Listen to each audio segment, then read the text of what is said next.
이세계 카이스트 산업 및 시스템공학과 교수. 그의 아내는 남편을 두고 빅데이터와 사랑에 빠진 남자라고 표현했다고 합니다.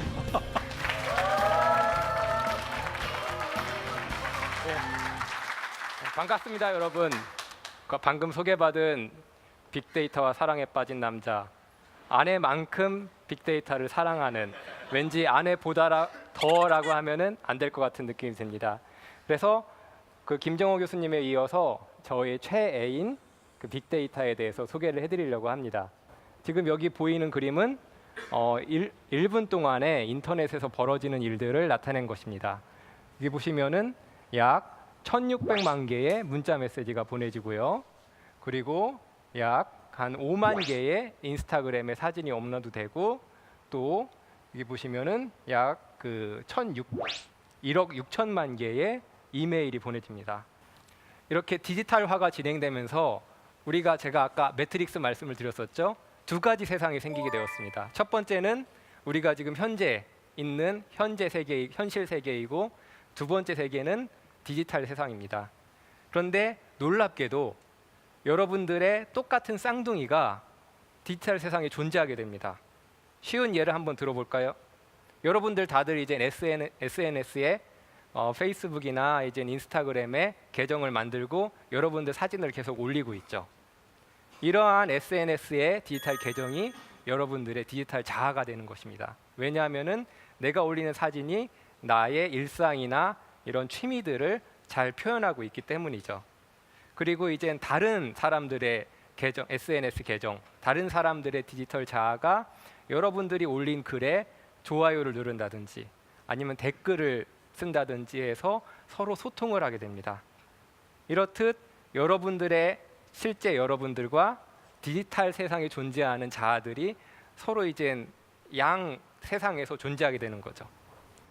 그럼 그 디지털 트윈에 대해서 조금 더 이젠 감을 드리기 위해서 이 그림을 가져왔습니다. 이 그림을 보시면은 그 항공기 엔진에 여러 가지 센서가 붙어 있는 것을 아실 수 있어요. 과거와는 달리 요새 나오는 항공기 엔진에는 지금 현재 항공기 엔진 내에 온도가 몇 도인지, 그리고 속도가 지금 어떻게 되고 있는지, 그리고 엔진 소모량이 얼마인지, 이런 다양한 센서가 붙어 있어가지고 그 다양한 센서들이 값을 계속 측정해서 이젠 그 디지털 세상에서 값을 계속 측정해서 이젠 계속 보내주고 있습니다.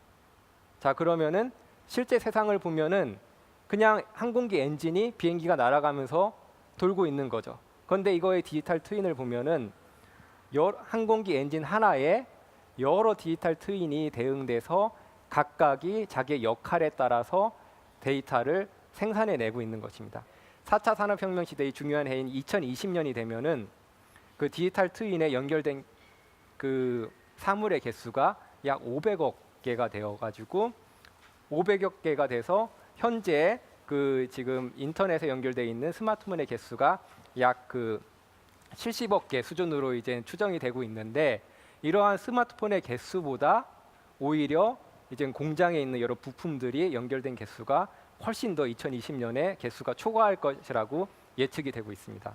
그러면은 이제 4차 산업혁명 시대에 빅데이터가 엄청나게 많은, 앞에서는 이제 사람들이 그 이메일이나 이런 트윗, 그리고 이제 사진을 올리는 것은 사람들이 주체가 되어서 어떤 행동을 통해서 생산해내는 데이터였는데, 4차 산업혁명 시대가 되면은 이런 디지털 트윈들이 자동적으로 내 일상을 여과 없이, 여러분들은 좀 여과를 해서 올리지만 이제 4차 산업혁명 시대에서는 엄청나게 많은 지금 여기 보면은 50억 개의 사물들이 여과 없이 거짓 없이 산업용 사물 인터넷에 대해서 연결돼서 데이터를 계속 생산해내게 되는 겁니다. 그래서 제가 앞서 말씀드렸듯이 4차 산업혁명 시대에 대해서가 되면서 빅데이터가 이렇게 변하게 되었다는 겁니다. 그러니까 생산하는 주체가 사람에서 이젠 그 장비, 공장에 있는 설비들의 각각 디지털 트윈이 되어서 데이터를 생산하게 되었고, 그 양이 지금도 빅이지만 이 빅과는 비교할 수 없을 만큼 더 방대한 양의 데이터가 더 많이 생산될 것이라는 것을 쉽게 예상을 할 수가 있겠습니다. 네, 그래서 이 그 프로그램 제목이 아무래도 4차 산업혁명 시대의 과학 콘서트이기 때문에 제 나름대로 4차 산업혁명을 한번 정리해 보려고 합니다. 그래서 그 처음에 이젠 각각 많은 부품들로부터 디지털 트윈이 되어서 데이터가 생성이 되고요. 이게 또 산업용 사물 인터넷을 통해서 데이터가 전송이 되고 이렇게 축적된 빅데이터에 대해 인공지능 기술을 도입해서 자율적으로 의사결정을 할 수 있게 지원을 해주는 기술이 4차 산업혁명 시대의 핵심이라고 생각을 합니다. 그래서 제가 정의한 거는 간단하게 빅데이터 플러스 인공지능이 4차 산업혁명이 될 것이다라고 저는 개인적으로 생각을 하고 있습니다. 그러면은 지금까지 이제 4차 산업혁명 시대에 엄청나게 많은 빅데이터가 생성되고 있다고 말씀드렸는데 그럼 이러한 이 빅데이터를 가지고 어떻게 지금 산업 현장에서 그 적용이 되고 있는지 몇 가지 예를 설명드리도록 하겠습니다. 먼저 이제 항공 분야에서는 항공기가 이런 중동이라든지 중국의 이제 사막을 운행할 때는 굉장히 이제 고온의 먼지, 그러니까 날씨도 덥고 사막 기후이기 때문에 고온의 먼지들이 이제 엔진으로 많이 들어가게 되어서 엔진의 온도가 그에 따라서 상승하게 되고 엔진 온도가 상승하면 또 연료 효율이 떨어져서 이제 그 비효율이 발생한다는 걸 알게 됐습니다. 그래서 항공사 입장에서는 그러면은 항공기 세척을 이제 그 중국 사막 지역이나 중동 사막 지역을 운행하는 항공기 안에서는 그 엔진의 세척을 조금 더 자주 해야 되겠다. 왜냐하면 아무래도 그 먼지가 좀 더 끼기 때문에 그럼으로써 그 이제 그 항공사의 그 그 통계에 따르면은 특정 항공사가 연간 80억 원의 연료비를 절감했다라고 그 이제 보고가 되고 있습니다. 다른 예를 한 가지 더 살펴볼까요? 그러니까 석유를 수송할 때 송유관을 많이 쓰고 있습니다. 그런데 재미난 것이 송유관은 항상 구멍이 핀홀이 여러 개가 뚫려 있다고 합니다. 송유관이 완전히 밀봉된 게 아니라 지금 구멍이 여러 개가 있어가지고 조금씩 새고 있는데 이게 과연 큰 구멍이 돼가지고 문제가 생길지 사고가 될지 아닐지를 예측하는 기술이 굉장히 중요하다라고 합니다. 그래서 이 송유관의 한 파이프당 날씨, 지진, GIS 센서, 지리 정보 같이 여러 가지 센서가 부착돼서 이게 또 디지털 트윈화되어서 이런 다양한 송유관에 대한 정보를 데이터 센터로 전송하게 됩니다. 그럼 데이터 센터, 즉 송유관을 그 운영하는 회사에서는 이런 어디가 더 위험한지 위험도를 시각화해서 어디서부터 이제는 더 정비를 해야 될지를 우선순위를 두어서 알아냄으로써 또 정비 비용이나 이런 그 사고 위험을 줄이는 연구를 진행하고 있습니다. 근데 여러분들도 몸이 아프려고 하면은 어느 정도 신호가 오지 않습니까? 기계도 마찬가지입니다.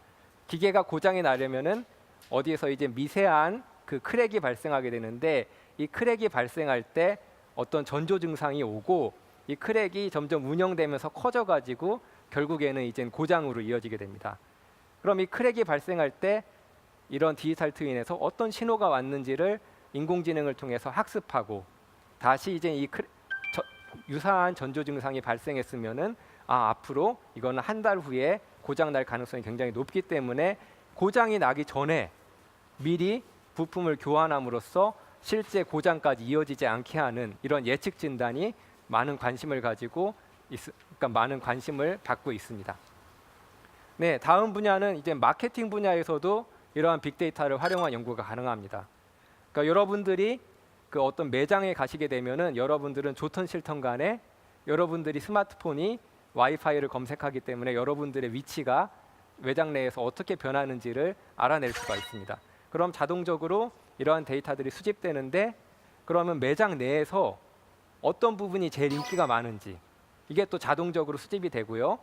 또 그리고 그 관심이 있으면 그 매장에 관심이 있었으면은 어떤 매장 내에서 어떤 움직임을 보였는지도 자동적으로 인공지능 기술을 도입하면은 알아낼 수도 있습니다. 그래서 어떤 관심을 보였던 고객들이 어떤 패턴을 보였는지 그래서 이 패턴을 보인 고객들은 충성 고객이 될 가능성이 높기 때문에 그러한 고객들에 대해서는 쿠폰을 발행해 가지고 더 이제 충성스러운 고객이 되도록 유도하는 일도 가능하겠습니다. 이렇듯 빅데이터의 그 활용 분야는 무궁무진하겠습니다. as a circle, we can finally realize our potential. When we are our best. 더 서클이라는 영화인데요. 그 올해 개봉한 영화인데 엠마 왓슨이라는 배우 헤르미온느가 주연한 영화입니다. 이 영화에서는 그 저희 그 프로그램 제목이 사과쿤이죠. 이 사과 기업의 모티브를 얻은 기업이 있습니다. 그 애플이죠. 그 회사 모양도 그렇고 이 주인공이 스피치하는 모습도 꼭 그 스티브 잡스처럼 스피치를 하는데 여기서 만든 제품이 지금 이 사탕 모양으로 보이는 사탕 모양 같은 게 보이시죠? 이 사탕이 초소형 카메라입니다. 이 초소형 카메라인데 굉장히 고해상도이고 그리고 위성이랑 연결이 되어서 또 이제 그 고해상도 영상을 전송하고요. 그리고 또 이제 그 전력까지도 자체적으로 이제 수급할 수가 있고요. 그래서 이러한 그 초소형 카메라를 여러분들이 안 보이게, 여러분들이 눈치채지 못하게 여러 군데 둘 수가 있습니다. 그래서 여러분들의 일상, 그리고 심지어는 남의 일상까지도 이제 몰래 그리고 이제 수집할 수가 있게 되어서 빅데이터의 장점도 있겠지만 이러한 초소형 카메라들로부터 수집하는 이미지들, 영상들을 얻을 수 있는 장점도 있겠지만 그에 따른 이제 부작용도 존재하겠죠. 어두운 면도 존재하겠죠. 이 영화에서는 그런 어두운 면을 좀 부각을 시키고 있습니다. 사실. 그런데 제가 봤을 때는 이러한 제가 보고 있는 이제 디지털 트윈, 센서, 사물 인터넷 이런 기술적인 트렌드를 굉장히 잘 나타낸 영화라서 여러분들한테 소개를 해드리게 되었고요. 그리고 이제 마이너리티 리포트라는 영화도 아시죠? 마이너리티 리포트에서는 이런 초능력자가 범죄를 예측하게 됩니다.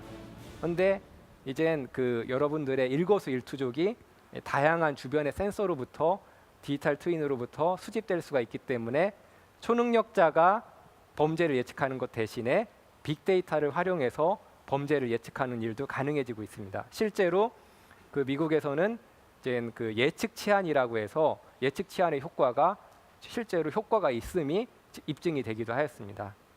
이렇듯 그 4차 산업혁명 시대가 되면서 디지털 트윈이 등장하게 되고 디지털 트윈을 통해서 많은 다양한 데이터가 수집되게 되었습니다. 이로써 여러분들에게 다양한 기회가 생길 것이고 또 이제 재미있는 일들이 많이 생길 것이라고 생각을 합니다.